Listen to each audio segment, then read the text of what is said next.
Hi friends, ఎలా ఉన్నారు? ఈరోజు వీడియో ఏంటి అంటే చూస్తున్నారు కదా, ఇది పెసర పూర్ణాలు. తింటే సూపర్లా ఉంటాయి. చూడండి ఎంత బాగా కనబడుతుంది కదా. తినడానికి కూడా చాలా బాగుంటుంది అనమాట. చాలా పైన మొత్తం క్రిస్పీగా, లోపల చాలా సాఫ్ట్గా చాలా టేస్టీగా ఎంతో రుచిగా ఉంటుంది అనమాట. ఇది ఎలా చేయాలో అంటే ప్రాసెస్లోకి అయితే వెళ్ళిపోదాం.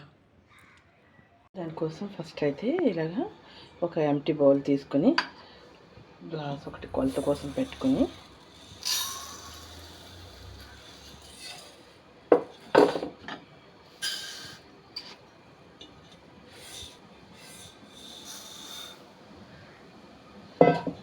ఒకటిన్నర గ్లాస్ అయితే తీసుకున్నాను.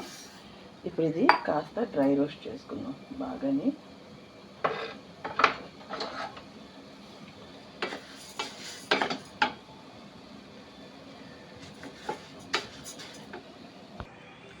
తోపు కోసం 1 కప్పు మినపప్పు, అలాగే 2 కప్పులు బియ్యం కలిపి నానబెట్టి రెడీ చేసి పెట్టుకున్నాను.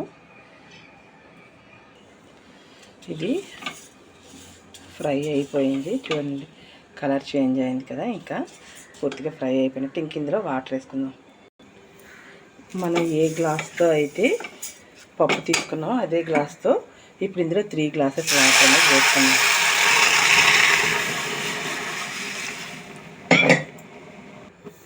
ఇప్పుడు ఇంకా కుక్కర్ అయితే మూత పెట్టేద్దాం. ఇది ఒక 2 విజిల్స్ కానీ 3 విజిల్స్ కానీ ఇచ్చి పప్పు ఆఫ్ చేశాక అప్పుడు చూద్దాం మళ్ళీ. అయితే ఇది లో ఫ్లేమ్లో మనకి కుక్కర్ అనేది పెట్టాలి, లేదు అంటే పొంగిపోతుంది. అలానే బాగా మెత్తగా ఉడకదనమాట. ఇంచుమించుగా మనం లో ఫ్లేమ్లో కానీ మీడియం ఫ్లేమ్లో కానీ పెట్టుకొని ఉంచుకోవాలి.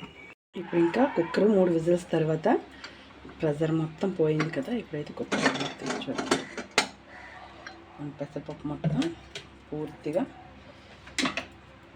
కుక్ అయిపోయింది. చూస్తున్నారు కదా ఎంత బాగా మెత్తగా అయిపోయింది కదా. అయితే అందులోకి పూర్తిగా ఒక కొబ్బరికాయ అయితే తీసుకున్నాను. అయితే ఇప్పుడు కొబ్బరికాయతో పాటు యాలక్కాయలు కూడా ఒక 6 యాలక్కాయలు అయితే వేసేసి మిక్సీ చేసేద్దాం. మనం ఇవన్నీ చేసేలాగా తోపు కోసం ఇవన్నీ ఇది కూడా రెడీ అయిపోయింది. ఇంక ఇది కూడా మిక్సీ చేసేసి అయితే చిక్కగా మనం గారెల రుబ్బు ఎలా ఉంటుందో అంత కాస్తంత పలచన చేసుకుని చిక్కగా రుబ్బు చేస్తేనే మనకి కరెక్ట్గా వస్తుంది అన్నమాట బూరె అనేది. సూప్ అయితే ఇవన్నీ ఇలా అయితే రెడీ చేసుకున్నాం. చూడండి, ఇలా వేలు పెట్టగానే అంటుకోవాలన్నమాట. అంత బాగా అయితేనే మనకి తోపు కరెక్ట్గా వస్తుంది.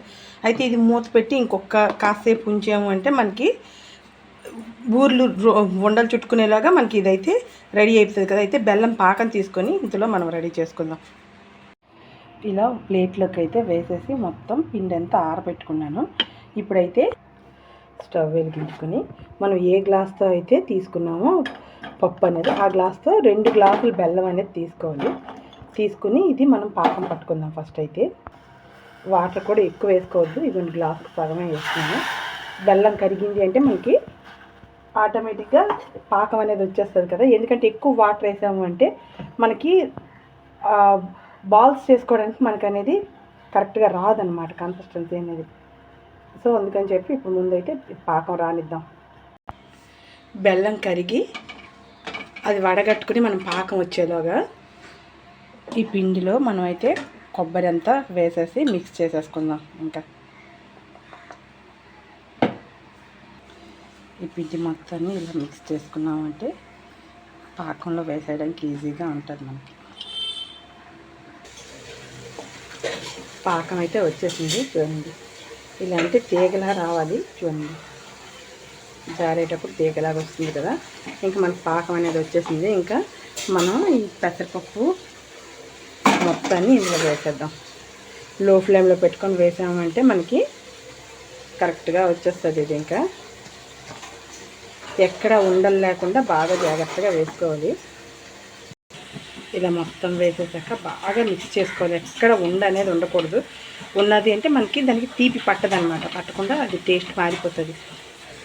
ఇలా బాగా మిక్స్ చేసుకున్నాక ఫ్లేమ్ పెంచుకొని ఇందులో 1 స్పూను నెయ్యి వేసుకున్నాం అనుకోండి, మనకి కరెక్ట్గా అంటుకోకుండా వస్తుంది అనమాట. టేస్ట్ కూడా సూపర్ వస్తుంది.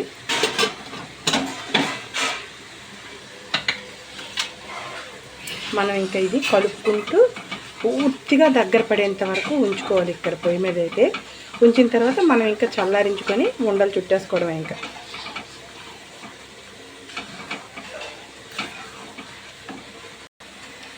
ఇప్పుడు ఇంకా పూర్ణం మొత్తం కంప్లీట్ అయిపోయినట్టే. స్టవ్ ఆఫ్ చేసేసి ఇది వేరే ప్లేట్లోకి అయితే ట్రాన్స్ఫర్ చేసేసుకుందాం. చూస్తున్నారు కదా పూర్ణం ఎంత బాగా అయిందో. ఇప్పుడు ఇంకా కాస్త చేతికి నెయ్యి రాసుకొని ఇంకా మనకు కావాల్సిన సైజులో బాల్స్ అయితే చేసేసి రెడీ చేసి పెట్టేసుకుందాం. ఇప్పుడు ఇంకా పిండి మొత్తాన్ని ఇలా మనకు కావాల్సిన సైజులో ఎన్ని కావాలంటే అన్ని బాల్స్ అయితే ఎన్ని అయితే అన్ని చేసేసుకుందాం. ఇంకా రెడీ చేసి పెట్టేసుకొని అప్పుడు మళ్ళీ ఫ్రై చేసేటప్పుడు చూపిస్తాం. ఉప్పు ఇలా రెడీ చేసుకున్నాం కదా. దీనికి ఇందులో ఒక 2 కానీ 3 కానీ స్పూన్స్, చిన్న స్పూన్తో చాలు, షుగర్ అయితే వేసుకున్నాను. అలానే ఒక్క చిటికెడంతా సాల్ట్ అయితే వేసుకున్నాం. అంతే. ఇది బాగా మిక్స్ చేసుకొని ఇంకా మనం ఇందులో వేసేసి పూర్ణాలు వేసేది. ఇందులో ముందైతే ఇదిగోండి ఇలా గారెలు అయితే వేసుకున్నాను. ఇదే కళాయిలో ఇప్పుడు మనం పూర్ణాలు వేసేద్దాం. ఇప్పుడు ఇంకా పూర్ణాలు ఇందులో వేసేసి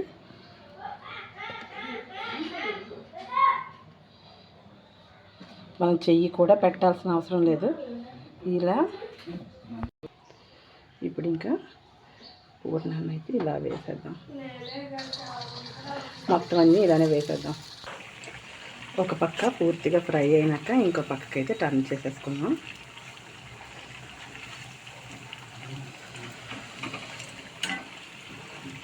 మంచి కలర్ఫుల్గా కనబడుతుంది కదా. ఇప్పుడు ఇంకా తీసేద్దాం. బాగా ఫ్రై అయింది, చూస్తున్నారు కదా. చూస్తేనే నూరేంత బాగా ఫ్రై అయింది. ఇంక ఇలా తీసేస్తే సరిపోతుంది. నెక్స్ట్ మళ్ళీ వేసేద్దాం. ఇంకా చూస్తున్నారు కదా ఎంత బాగా అయిందో. ఓకే ఫ్రెండ్స్, ఈ వీడియో కనుక మీకు నచ్చితే లైక్ చేయండి, షేర్ చేయండి, సబ్స్క్రైబ్ చేయండి, ట్రై చేయండి, కామెంట్ చేయండి. Watch our channel Keerthi creatives.